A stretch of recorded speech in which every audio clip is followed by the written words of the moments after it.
Flex ko lang yung kagandahan ng mga stinky na yan, no? Tingnan nyo naman yung mga stinky na to. Ang ganda-ganda niya. At namumulaklak pa sila. Yan, si stinky na pa si Choros. Ganda-ganda ng bulaklak niya. Kaya ako yung nanghihinayang sa kanya. Tingnan nyo naman kung gaano siya kaganda. At yung mga bulaklak niya na namumula. Maganda talaga siya. Punong-puno na kasi dyan sa paso. Ito pa yung isang stinky na nahuli kong may bangaw. Ayun, nadalawahan pa nga yung bangaw. Pero maganda siya. Maganda naman siyang tingnan. Kaya nga lang, yan siya. Para siyang mabaho at pinupuntahan ng mga langaw. Pero yung ganda niya, nandyan pa din yung ganda niya. Kasi nga, punong-puno na siya dyan sa kanyang paso na nakasabit. Ayan. Flex lang natin yung kanyang kagandahan at ang dami niyang bulaklak. Hindi ka naman nakalain na may mangyayaring hindi maganda. Kita niyo naman punong-puno na yung kanyang paso. Oh. Punong-puno. Nung naisipan ko lang siyang bawasan, nabawasan ko na siya actually. Nabawasan ko na siya. Ayan, binawasan ko yan. Bawas na yan. Dahil nga para mabigay natin sa ating mga friendship. Ayan, ang dami-dami niyang bulaklak. Ang dami, punong-puno siya ng bulaklak. Nakakatawa naman yung bulaklak niya. Kahit siya ay may medyo hindi ka... Good morning mga ka-green thumb. Ayan. Umagang-umaga. Ito ang bumungad sa akin. Ako. Naglaglagan yung aking mga nasira na yung kinakawitan. Siguro ito ay naakyatan ng pusa. Yan o, tanggal, nasira na. Tapos ito, bali-bali. Sinakay ko na dito. Bali-bali na yung mga stinky natin. Ako, pati itong si natumba na. Nasira na yung paso.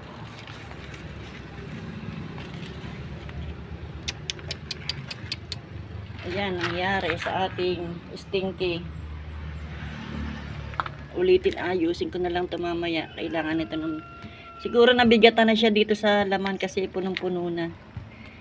Pero binawasan ko to eh. Bali-bali tuloy. Ayan, ako. Dito siya galing. Nandito siya nakasabit. Kasi nga, yung nakasabit sa kanya, yun lang dalawang maliit kagaya nito. Oh. Yung malaking part ng sabitan, hindi siya nakakawit kasi nga iba yung sabitan niya. Pero matibay pa naman sila. Naku, wag lang itong si aking Purple Delight, pero matibay pa naman. Siguro yan naakyatan ng pusa. Dito, kasi laging umaakyat yung pusa, nakikita ko. Hindi naman nadadali yung halaman. Ngayon, ayan nangyari oh. Sinira yung aking mga stinky. Talagang walang magagawa. Nasira si stinky. Ayan, naputol yung mga kawitan niya. Siguro mahuna na talaga yung kanyang pots. Kasi nga ari yung pinakauna kong halaman siguro. Mahigit na 1 taon to. Lipat na lang natin sa bagong paso. Ay, nako. Ayan may mga bulaklak pa oh. May mga bulaklak pa siya. Dami oh. Naputol-putol na. Kailangan nating ayusin. Itabi muna natin. Ang pa isa. Ito okay lang to. Madali naman to mag-propagate nitong pillow plant na yan eh. Madali din naman to, kaya lang syempre yung kagandahan niya nawala na. Tago ko muna sandali. Mamaya ko to aayusin at ako ay may pupuntahan pa. Mamaya ko na lang to ayusin. At bibili tuloy ako ng paso. Ay, malalaglag. Diyan ka muna. Ito pa yung isa.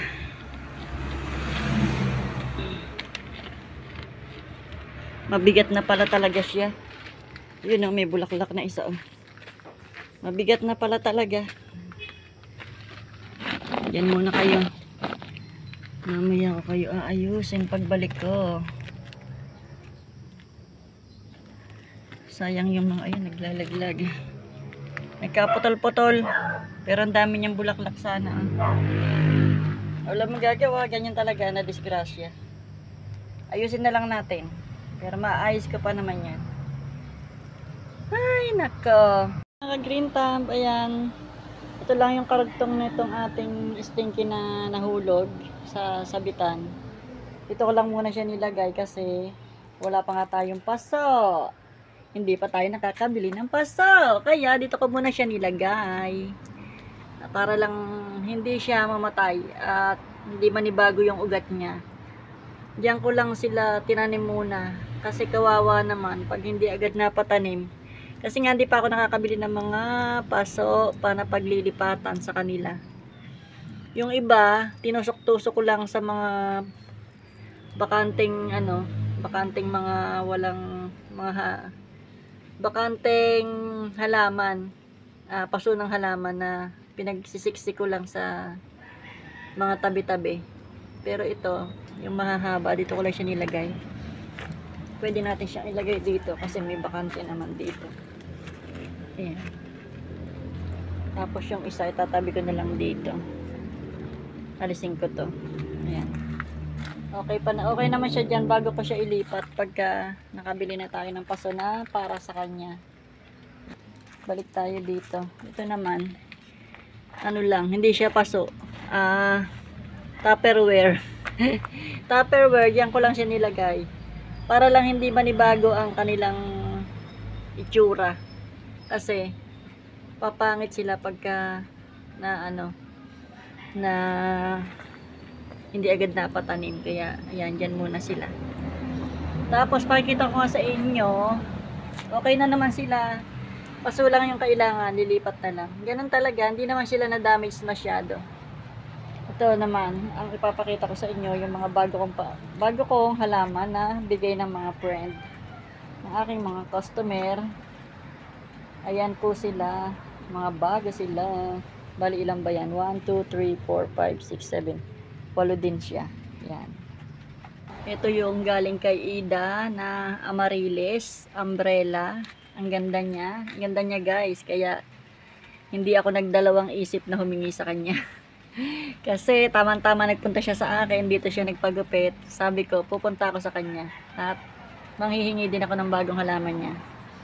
Yan. May mga bago nga siya kaya binigay niya. Binigyan niya ako. Ayan. Bigay niya yan. Tsaka ito si snake plant na silver. Silver ba to? Hindi ko alam ang exact na ID niya. Pero gusto ko rin yan. Kaya humingi ako sa kanya. Yan. Si Amaryllis umbrella. At ito ito bigay din niya to. Ito, binigay din niya to si Andrew na crotons din siya. Pero ito yung rare dati. Ewan ko lang kung rare pa to. Wala pa ako nito. Kasi mahal to dati, hindi ako makabili. Ngayon, binigyan niya ako. May ugat na yan. Ayan, naputol pa yung dahon. May ugat na siya. Ang binigay niya sa akin yung may ugat, binuhay niya ako. Pinagbuhay niya ako ng Andrew, ng camouflage. Bali 3, ilan ba yung binigay niya sa akin? 5. Ito, binigay din niya sa akin. Itong si kapamilya daw to ng umaambon-ambon na. Kapamilya ng spider plant. Pero ang ganda niya. Ewan ko kung meron na kayo nito. Kaya nanghingi ako nito. Gusto ko yung ng dahon niya. Kasi may mga puti-puti. Variegation. Tsaka ito, binigyan niya ako nito dahil wala daw ako nito. Sabi ko, ayaw ko niyan. Wala ka naman yan. Sabi niya, maganda yan. Kinuha ko na din kasi bigay niya. Yan po yung bigay ni Ida sa garden na pinuntahan natin. 5 halaman. Yan.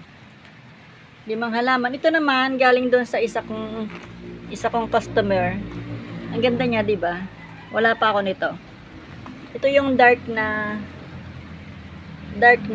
snake plant na dwarf. Ang ganda niya. Buhay din siya. At ito. Snake plant din siya. Wala ako nito. Wala pa akong variety nito. At saka ito.